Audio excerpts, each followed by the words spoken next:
Hola, voy a dar finalización a la lectura del libro El Kybalión. Género mental. Los estudiantes de psicología que han seguido atentamente el tren del pensamiento moderno en lo que respecta a los fenómenos mentales habrán quedado extrañados de la rara insistencia de la idea o concepto de la dualidad mental, que se ha manifestado tan fuertemente durante los 10 o 15 años últimos y que ha dado origen a gran número de plausibles teorías concernientes a la naturaleza y constitución de esa doble mente. El difunto Thomson J. Hudson alcanzó gran popularidad en 1893 al enunciar su conocida teoría sobre las mentes objetiva y subjetiva, que, según sostenía, existían en cada individuo. Otros autores han llamado igualmente la atención con sus teorías referentes a las mentes consciente y subconsciente, mentes voluntaria e involuntaria, mentes activa y pasiva, etc. Esas teorías podrán diferir según cada autor, pero siempre queda el principio básico que es el de la dualidad mental. El estudioso de la filosofía hermética se siente tentado por la sonrisa cuando lee y oye hablar de esas numerosas teorías nuevas respecto a la dualidad de la mente, adhiriéndose cada escuela tenazmente a su propia doctrina, proclamando cada una con empeño que ha sido ella la que ha descubierto la verdad. El estudiante que hojee el libro de la historia oculta encontrará en su propio principio referencias a las antiguas enseñanzas herméticas sobre el principio del género. Si prosigue su examen, encontrará que esa antigua filosofía conoció el fenómeno de la dualidad mental y la explicó mediante la teoría del género de la mente.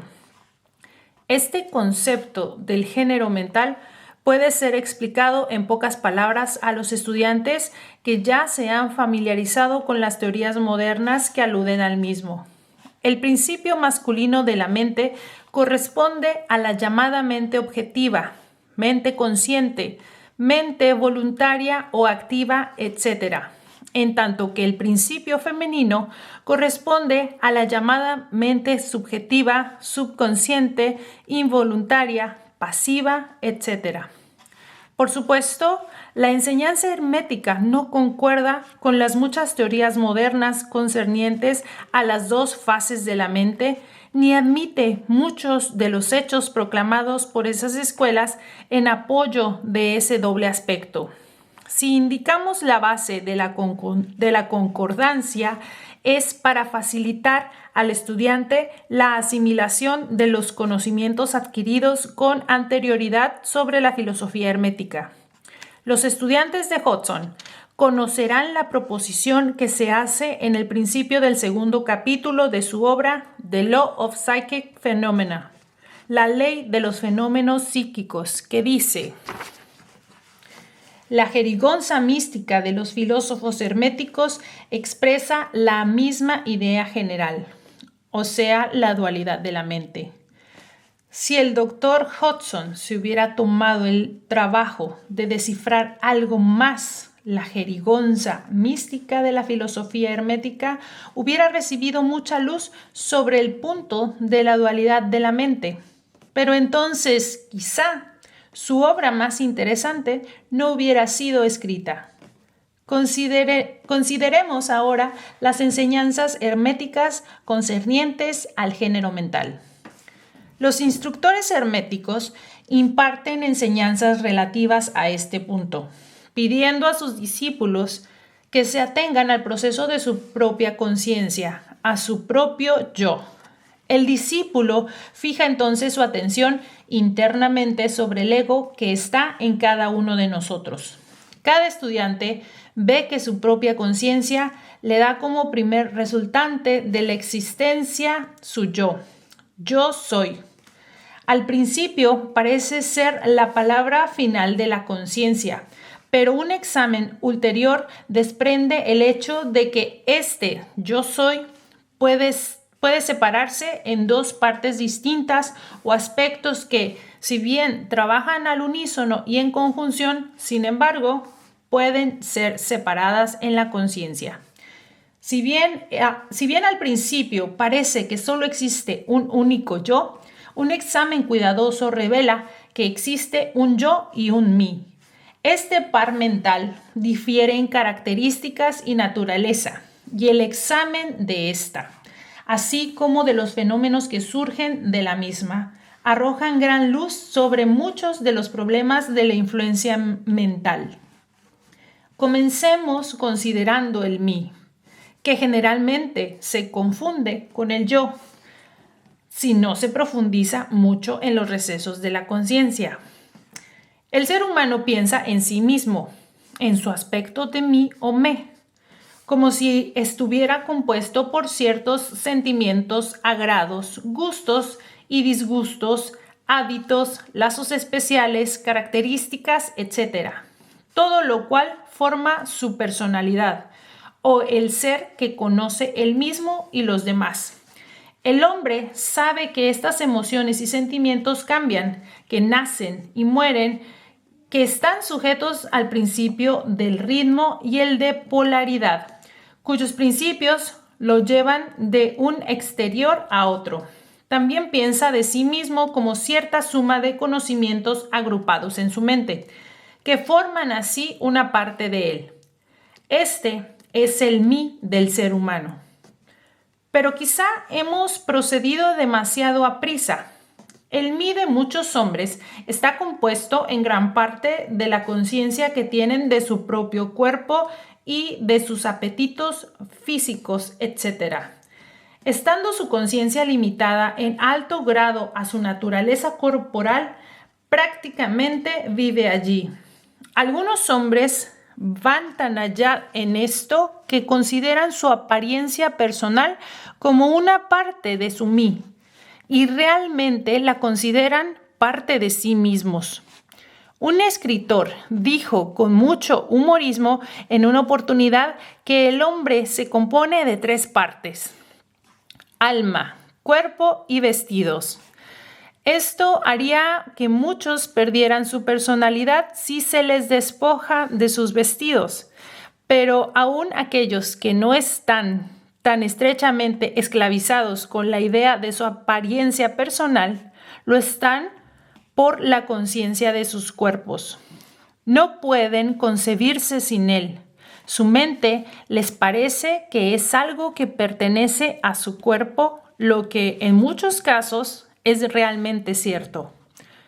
Conforme el hombre avanza en la escala de la conciencia, va adquiriendo el poder de desprender a su mí de esa idea corporal y puede pensar de su cuerpo que es algo que pertenece a su propia parte mental. Aún entonces es muy capaz para identificar el mí completamente con sus estados mentales, sensaciones, etc., que siente que existen dentro de él, e identificará esos estados consigo mismo en vez de estimarlos como simples cosas producidas por su mentalidad, existentes en él, dentro de él y proviniendo de él, pero que, sin embargo, no son él mismo. Puede comprobar también que esos estados cambian mediante un esfuerzo volitivo y que es capaz de producir una sensación o estado de naturaleza completamente opuesta de la misma manera. Sin embargo, sigue existiendo siempre el mismo mí. Después de un tiempo, podrá así dejar a un lado esos diversos estados mentales, emociones, sentimientos, hábitos, cualidades, características y otras posesiones personales, considerándolas como una colección de cualidades, curiosidades o valiosas posesiones del no mí. Esto exige mucha concentración mental y poder de análisis de parte del estudiante. Este trabajo es posible y hasta los que no están muy adelantados pueden ver en su imaginación cómo se realiza el proceso descrito. Después de realizado ese ejercicio, el discípulo se encontrará en posesión consciente de un ser que puede ser considerado bajo su doble aspecto del yo y del mí.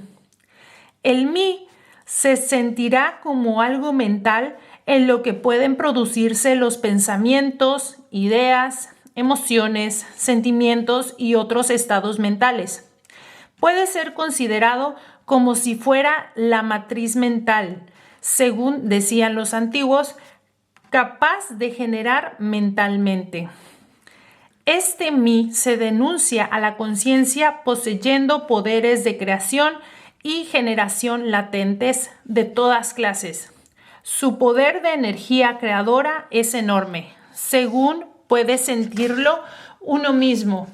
Pero a pesar de todo, se tiene la conciencia de que debe recibir alguna forma de energía, bien del mismo yo, inseparable compañero, o bien de algún otro yo, a fin de que así pueda producir sus creaciones mentales.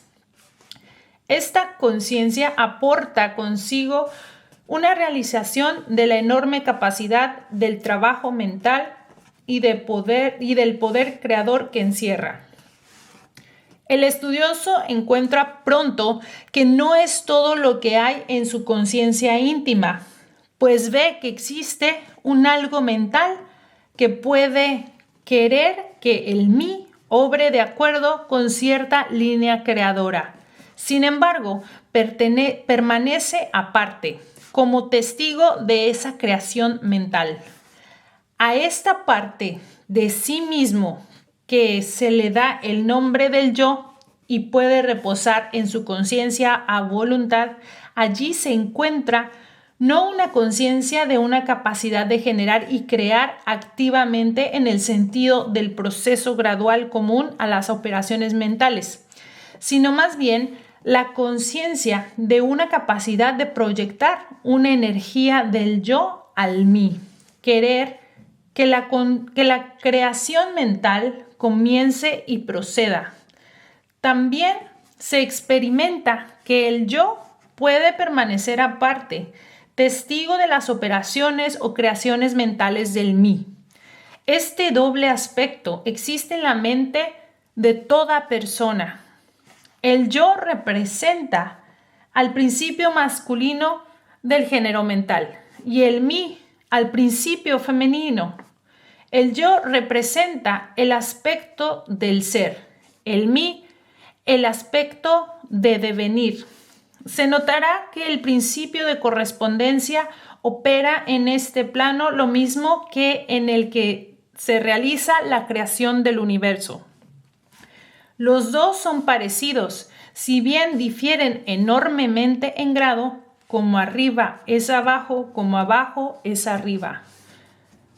Estos aspectos de la mente, los principios masculino y femenino, el yo y el mí, considerados en relación con los fenómenos psíquicos y mentales ya conocidos, dan la clave maestra para dilucidar la operación y manifestación de esas nebulosas regiones de la mente. El principio del género mental aporta la verdad que se encierra en todo el campo de los fenómenos de influencia mental. La tendencia del principio femenino es siempre la de recibir impresiones, mientras que la tendencia de masculino es darlas o expresarlas. El principio femenino tiene un campo de acción mucho más variado que el masculino. Este conduce el trabajo de generar nuevos pensamientos, conceptos, ideas, incluso la obra de la imaginación.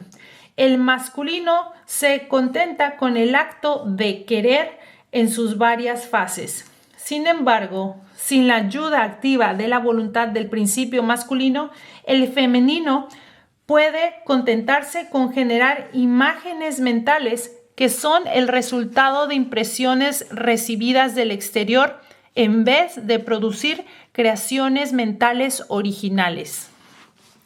Las personas que pueden prestar continuada atención a un sujeto emplean activamente ambos principios mentales, el femenino en el trabajo activo de la generación mental y el masculino en estimular y dar energía a la porción creadora de la mente. La mayoría apenas hace uso del principio masculino y se contenta con vivir de acuerdo con los pensamientos e ideas que se filtran en su mí y provienen del yo de otras mentalidades. Pero no es nuestro propósito detenernos en esta fase del asunto, ya que puede estudiarse en cualquier buen tratado de psicología, con la clave ya indicada sobre el género mental. El estudioso de los fenómenos psíquicos conoce la realidad de los maravillosos fenómenos clasificados como telepatía, influencia mental, sugestión, hipnosis, etc. Muchos han buscado explicación a estas diversas fases de los fenómenos, siguiendo las teorías de dualidad mental promulgadas por los diferentes instructores y hasta cierto punto están en lo cierto, porque realmente existe una manifestación clara y definida de dos fases distintas de la actividad mental. Si esos estudiantes consideraran esa dualidad a la luz de las enseñanzas herméticas concernientes a la vibración y al género mental, verían que la clave tan buscada la tienen al alcance de la mano. En los fenómenos telepáticos se ve que la energía vibratoria del principio masculino se proyecta hacia el principio femenino de otra persona y que esta última absorbe ese pensamiento y le permite desarrollarlo y madurarlo. En la misma forma obra la sugestión y la hipnosis. El principio masculino de una persona da la sugestión canalizando una corriente de energía o poder vibratorio hacia el principio femenino de otra, y ésta, al aceptarla, la hace suya y piensa en consecuencia. Una idea así alojada en la mente de otra persona crece y se desenvuelve. A su tiempo es considerada como una verdadera creación mental del individuo, mientras que en realidad no es más que el huevo de un cuco puesto en el nido del gorrión, pues aquel pájaro pone sus huevos en nido ajeno. El proceso normal es que los principios masculino y femenino de una persona obren coordinada y armoniosamente en conjunto. Por desgracia, el principio masculino del ser humano corriente es demasiado inerte y perezoso para obrar, y el despliegue del poder volitivo es muy ligero y, en consecuencia, la mayoría está dirigida por las mentes y voluntades de los demás, a quienes se permite querer y pensar por uno mismo. ¿Cuántos pensamientos u obras originales hace el hombre corriente? ¿No es la mayoría de los hombres simple sombra o eco de los que tienen una mente o voluntad más fuerte que la suya? La perturbación proviene de que el hombre corriente descansa casi por completo en su conciencia del mí y no comprende que realmente tiene un yo. Está polarizado en su principio femenino mental y en su principio masculino en el que reside la voluntad. Está inactivo e inerte. El hombre fuerte del mundo manifiesta invariablemente el principio masculino de voluntad y su fuerza depende materialmente de este hecho. En vez de vivir de las impresiones que le producen otras mentalidades, domina su propia mente mediante su voluntad, obteniendo así la clase de imágenes mentales que quiere y dominando así también las mentes ajenas de la misma manera. Contémplese un hombre fuerte y véase cómo se las arregla para implantar sus gérmenes mentales en la mente de las masas, obligándolas así a pensar de acuerdo con sus deseos. Este es el por qué las masas son como rebaños de carneros, que nunca originan una idea propia ni emplean sus poderes y actividades mentales. La manifestación del género mental puede notarse en todas partes diariamente. Las personas magnéticas son las que pueden emplear su principio masculino para imprimir sus ideas sobre los demás. El actor que hace reír o llorar a la concurrencia está haciendo uso de este principio. Igualmente sucede con el orador, político, predicador o cualquier otro que atraiga la atención pública. La influencia peculiar que ejerce un hombre sobre otro es debida a la manifestación del género mental según las líneas vibratorias ya indicadas. En este principio está el secreto del magnetismo personal, de la fascinación, etc., así como también de los fenómenos agrupados bajo el nombre de hipnosis. El estudiante que se ha familiarizado con los fenómenos generalmente denominados psíquicos habrá descubierto la importante función que desempeña en los citados fenómenos esa fuerza que la ciencia llama sugestión, término que indica el proceso o método por el cual se transfiere una idea o se imprime sobre la mente de otro, obligando así a la segunda mentalidad a obrar concordantemente.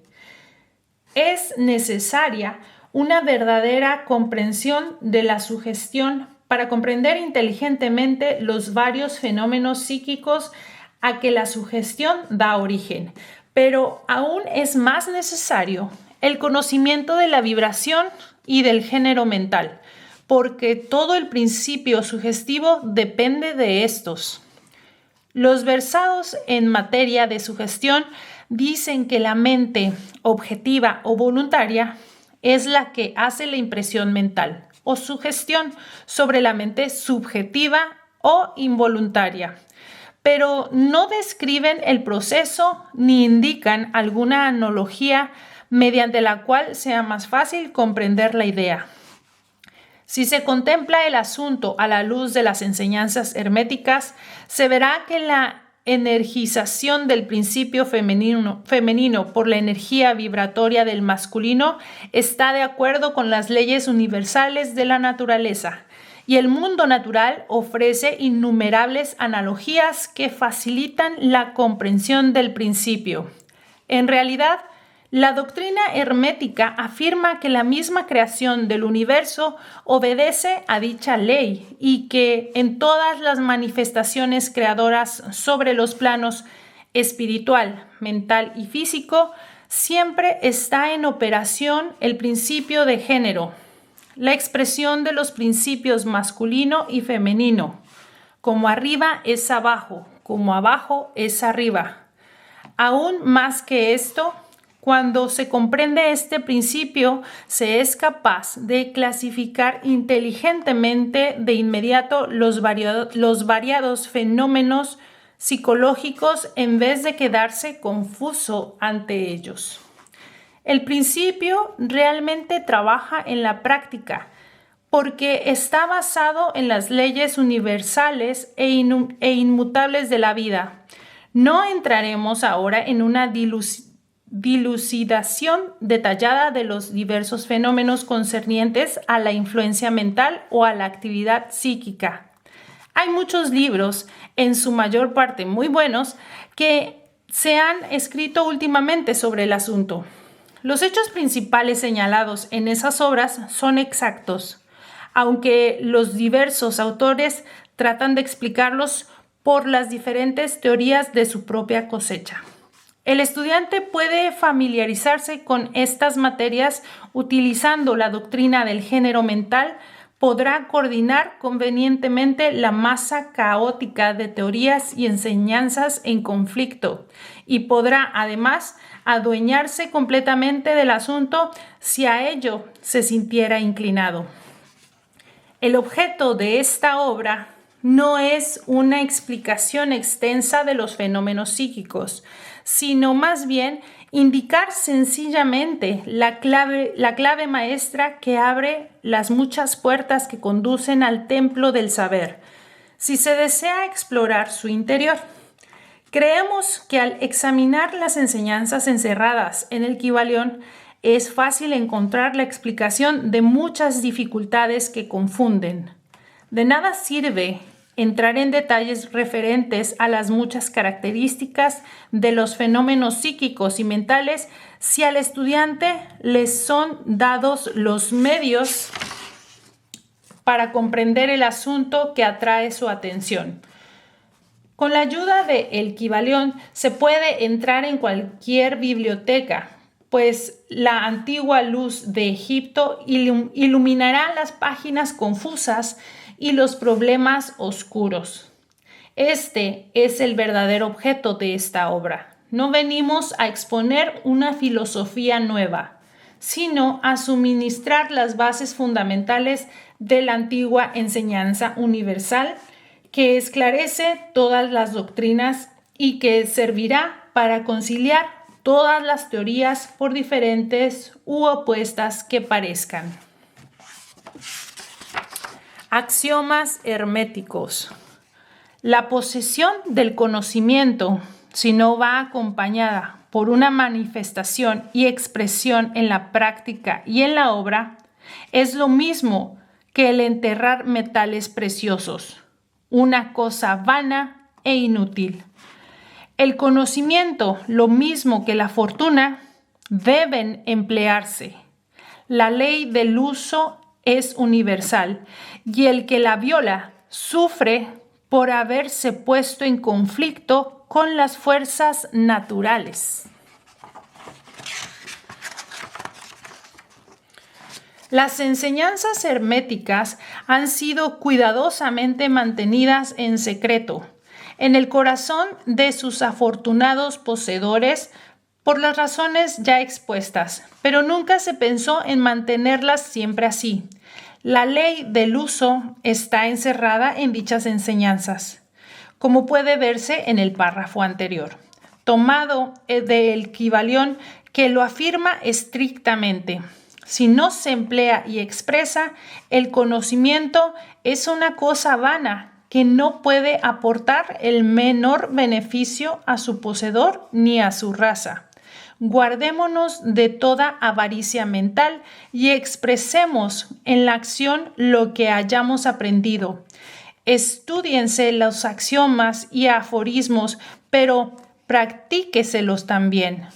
Damos a continuación algunos de los más importantes axiomas herméticos tomados de El Kybalión con algunos comentarios agregados. Que cada uno los haga suyos y los practique y emplee, porque nunca serán realmente una posesión propia hasta que hayan sido llevados a la práctica.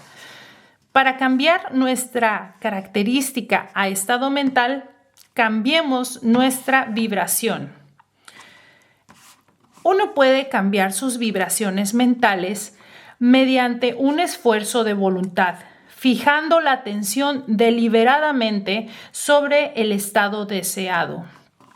La voluntad es la que dirige a la atención y esta es la que cambia la vibración. Cultívese el arte de estar atento por medio de la voluntad y se habrá resuelto el problema de dominar las propias modalidades y estados de la mente. Para destruir un grado de vibración no deseable, póngase en operación el principio de polaridad y concéntrese la atención en el polo opuesto al que desea suprimir.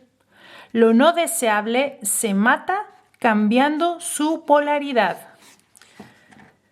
Esta es una de las más importantes fórmulas herméticas y está basada sobre verdaderos principios científicos. Ya se indicó que un estado mental y su opuesto eran sencillamente dos polos de una misma cosa y que mediante la transmutación mental esa polaridad podía ser invertida. Los modernos psicólogos conocen ese principio y lo aplican para disolver los hábitos no deseables, aconsejando a sus discípulos la concentración sobre la cualidad opuesta. Si uno tiene miedo, es inútil que pierda su tiempo tratando de matar el miedo, sino que debe cultivar el valor. Entonces el miedo desaparecerá. Algunos autores han expresado esta idea, ilustrándola con el ejemplo de una habitación oscura. No hay que perder el tiempo tratando de arrojar afuera la oscuridad, sino que es mejor abrir las ventanas y dejar entrar la luz. La oscuridad desaparecerá por sí sola. Para matar una cualidad negativa, es necesario concentrarse sobre el polo positivo de esa misma cualidad y las vibraciones cambiarán gradualmente de negativas a positivas hasta que finalmente se polarizará en el polo positivo en vez de estarlo en el negativo. La inversa es también verdad, porque muchos han encontrado el dolor por haber vibrado constantemente en el polo negativo de las cosas. Cambiando la polaridad pueden dominarse las modalidades y estados mentales, rehaciendo toda la disposición propia y construyendo así el carácter. Gran parte del dominio de los herméticos avanzados poseen sobre su mente es debido a la inteligente aplicación de la polaridad, que es uno de los más importantes aspectos de la transmutación mental. Recuérdese el axioma hermético citado anteriormente que dice: la mente, así como los metales y los elementos, pueden transmutarse de grado en grado, de condición en condición, de polo a polo, de vibración en vibración. Dominar la polaridad significa dominar los principios de la transmutación o alquimia mental, porque salvo que se adquiera el arte de cambiar la propia polaridad, no se podrá afectar el ambiente que nos rodea.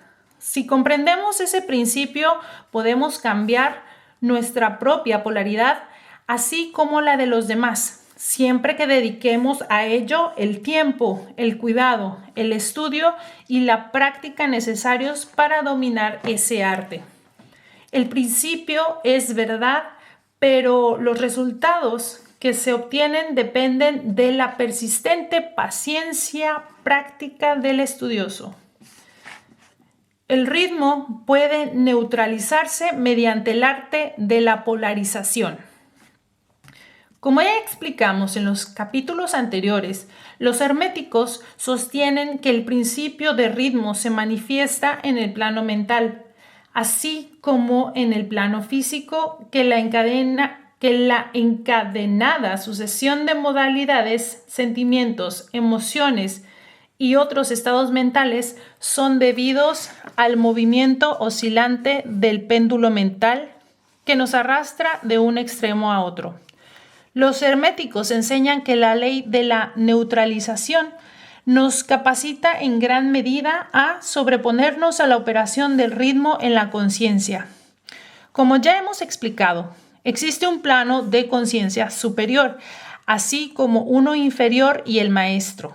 Elevándose mentalmente al plano superior hace que la oscilación del péndulo mental se manifieste en el plano inferior, mientras él permanece en el otro, librando así a su conciencia de la oscilación contraria. Esta se efectúa polarizándose en el yo superior, elevando así las vibraciones mentales del ego sobre el plano de conciencia ordinario. Es lo mismo que levantarse por encima de una cosa y permitir que ésta pase por debajo. El hermético avanzado se polariza en el polo positivo de su ser, el yo soy, más bien que en el polo de su personalidad, rehusando y negando la operación del ritmo. Se eleva sobre su plano de conciencia, permaneciendo firme en su afirmación de ser, y la oscilación pasa en el plano inferior. sin cambiar para nada su propia polaridad. Esto lo realizan todos los individuos que han alcanzado cualquier grado de dominio propio, comprendan o no la ley. Esas personas rehúsan sencillamente el dejarse arrastrar por la oscilación y afirmando de manera resuelta su superioridad, permanecen polarizados positivamente.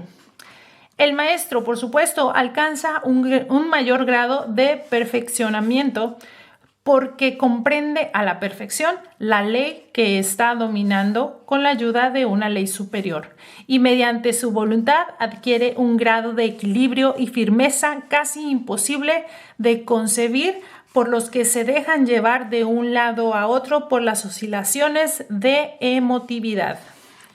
Recuérdese siempre que el principio del ritmo no puede ser destruido porque es indestructible. Solo es posible sobreponerse a una ley equilibrándola con otra, manteniéndose así el equilibrio. Las leyes del equilibrio operan tanto en el plano mental como en el físico, y la comprensión de esas leyes le permiten a uno sobreponerse a ellas, contrabalanceándolas. Nada escapa al principio de causa y efecto, pero hay muchos planos de causación y uno puede emplear las leyes del plano superior para dominar las del inferior. Comprendiendo la práctica de la polarización, el hermético se eleva al plano superior de causación, equilibrando así las leyes de los planos inferiores. Elevándose sobre el plano de las causas ordinarias, se convierte hasta cierto punto en una causa, en vez de ser un simple efecto, pudiendo dominar los sentimientos y modalidades propias. Neutralizando el ritmo, se puede rehuir gran parte de la influencia de la ley de causa y efecto en el plano ordinario. Las masas se dejan arrastrar obedeciendo al ambiente que las rodea, a las voluntades y deseos de algunos hombres más fuertes que ellas, a los efectos de las tendencias heredadas o a las sugestiones u otras causas exteriores, no siendo más que simples fichas en el tablero de ajedrez de la vida.